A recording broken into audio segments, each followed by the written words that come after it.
Hey guys, welcome to another episode of The Vinyl Den, your channel for record collecting by record collectors. I'm Nick. It's Tuesday, time to check out some new releases that are coming out this Friday, July 25th. It's about 400 albums coming out this week. I got 12 on my list for today.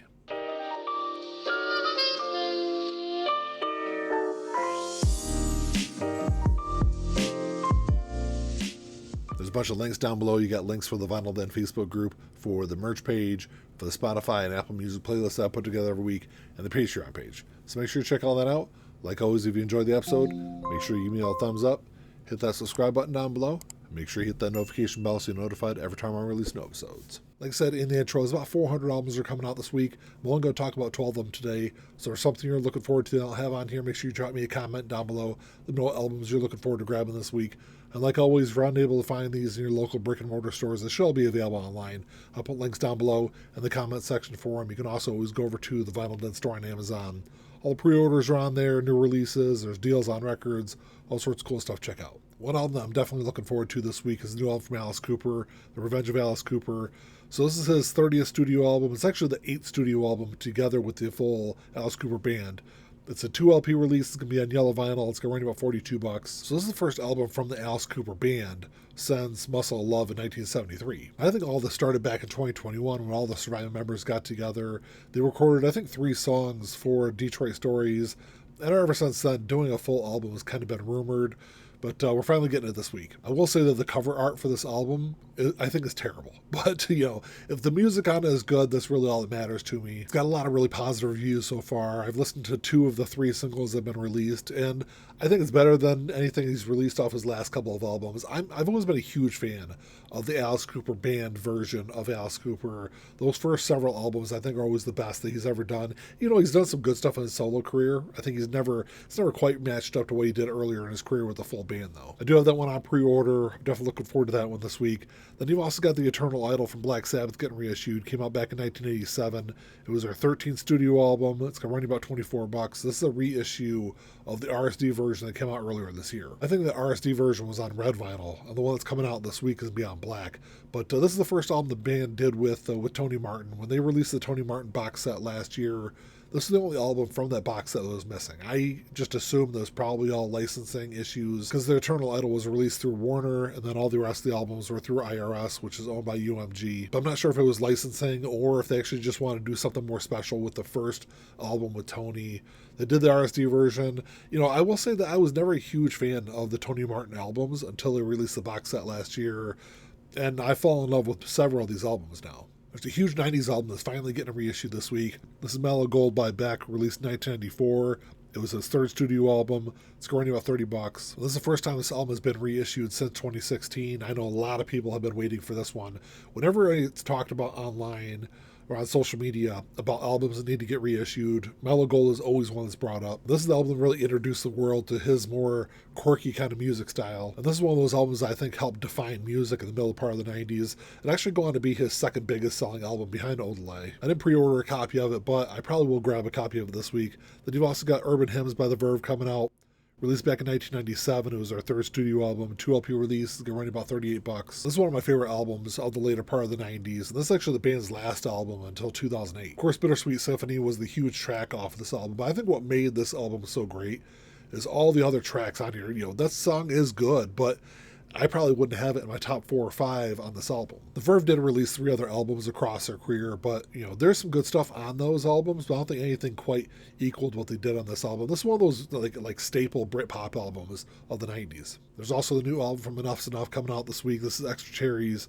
It's their 18th studio album. It's actually their 4th studio album of the 2020s. It's going to be on black and pink splatter vinyl. It's going about $30. I had no idea Enuff's Enough was even still recording music, let alone 4 albums in the last 5 years. But I've always looked at this band as kind of being a victim of the time period in which they were started. So their self-titled album came out in 1989. Of course, it was a huge hit.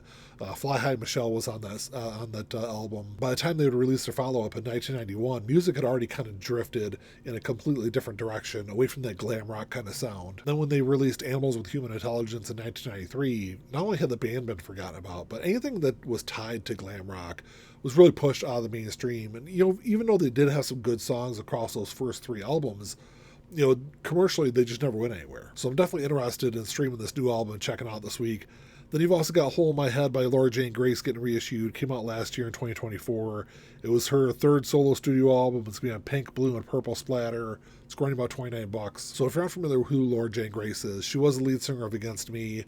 And then with her solo career, it's a little more stripped down. She incorporates more folk and some more pop into her music. So when she released Stay Alive in 2020, which is the album that came out before this one, I wasn't a big fan of it. I thought there's some okay stuff on there, but I don't know. It was just nothing I really went back to and listened to quite often, so I didn't really know what to expect when this album came out last year.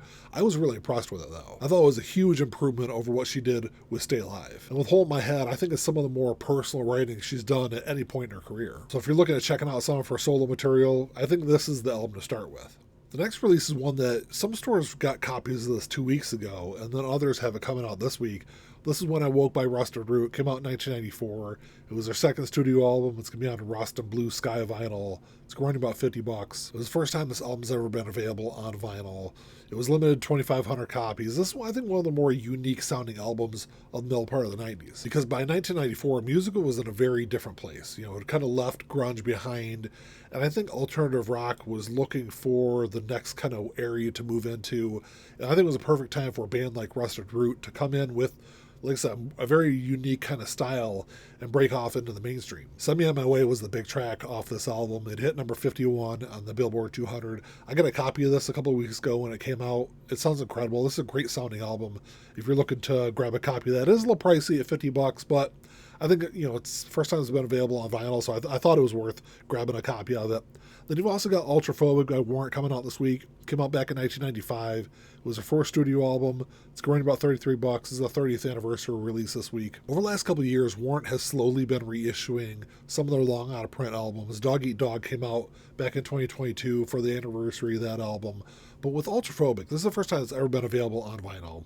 And this was kind of a turning point for Warrant in their career. It signaled this more like darker, heavier tone to their music. And with Dog Eat Dog, the band started incorporating a little more grunge into their music. And then with Ultraphobic, it kind of took a more of a dark tone or dark turn with their style. Hopefully they'll continue reissuing Warrant's albums, because after Ultraphobic, I don't think there's any of the Janie Lane albums after that have ever been pressed on vinyl. They wouldn't have another album released on vinyl until Louder, Harder, Faster in 2017, which is the album they released after Janie's death. There's a couple albums from Mazzy Star getting reissued this week. First one is She Hangs Brightly, came out back in 1990. It was their debut studio album. It's going about $28. So this album's kind of an interesting blend of rock and pop and some psychedelic mixed in there. And Kurt Cobain actually had this listed as one of his top 50 albums of all time. This is one that brought dream pop into the mainstream in the early part of the 90s, and it's seen as one of those cornerstone albums for atmospheric rock in the 90s. But to be honest, it's an album I haven't listened to in probably 20 or 25 years, so I need to add to my list to stream and check out again this week. Then we've also got Among My Swan getting reissued. Came out back in 1996. It was their third studio album. It's going to run about $28. This is the follow-up to their big breakthrough album, So Tonight I Might See, which I think hit number 36 on the Billboard 200, and I'm going platinum here in the U.S. But Mazzy Star is one of those interesting bands because they were always more popular over in England. When they released So Tonight I Might See, I think it hit number 68 on the charts over there, and then when they released this album, it was like 53 or 54. That was like the complete opposite when they released those albums here in the U.S. When, you know, So Tonight I Might See was number 36, and then when they released this album, it was like number 68. So they're still popular in both countries, but it was kind of interesting to see how the difference, popularity-wise, was in each country. Then rounding out the list this week is a couple of releases from the Craft Recordings Original Jazz Classic series. You know, these are always mastered from the original analog tapes. They're pressed to RTI. They do sound great. I don't have as many of these in my collection as I do the Blue Note, Tone Poet, or Classic Series releases, but these are always good also. So the first one you got is Ken McIntyre, Eric Dolphy, Looking Ahead. Came out back in 1961. It's going to run about $38. So it's a little more of an adventurous album that in the early part of the 60s helped move hard bop into more like a free jazz kind of area. It's a little bit more on the avant-garde side of jazz music, but the way that Ken and Eric play off each other on this album is worth the listen. But he's joined on here by Walter Bishop, Sam Jones, Art Taylor. It's a great lineup. It's one that I've only listened to a couple of times, but I probably will grab a copy of that this week. Even though it is $38, you know, it's a little on the upper end of what I want to pay, but I'll probably will grab that one. The second one is one I've never listened to before. This is Benny Golson, Gone with Golson. Came out back in 1959. same thing. It's all mastered from the original analog tapes. It's pressed to RTI. It's going to run you about $38. This album was always described as one of those standout hard bop albums of the later part of the 50s, but I'm not familiar with his music as a band leader. He's recorded some great albums with other musicians. You know, he was on Moanin' with Art Blakey. He was on Lee Morgan Volume 3. He did Out of the Blue with Blue Mitchell, which those are all great albums, and he did great on those albums. But I need to dig more in his career as a band leader. But he's got some great musicians on this album with him. He's got Curtis Fuller, Ray Bryant, Tommy Bryant, Al Harewood. It's a great lineup, so I definitely need to stream this one, check this one out this week also. Well, that's all I get for today, guys. Thanks for checking the show out. Make sure you drop me a comment down below. Let me know what you're looking forward to grabbing this week. Like I said, I'm definitely excited for that Alice Cooper album. I already have the Eternal Idol, so I don't need to grab a copy of that this week. I probably will grab Mellow Gold, even though it's not my favorite album by Beck. There's some other ones I'll stream and check out. I don't know. We'll see what I end up grabbing this week. Let me know what you're looking forward to. Like always, if you enjoyed the episode, make sure you give me a thumbs up. Hit the subscribe button down below. That's all I got. Until next time, keep on spinning. Peace.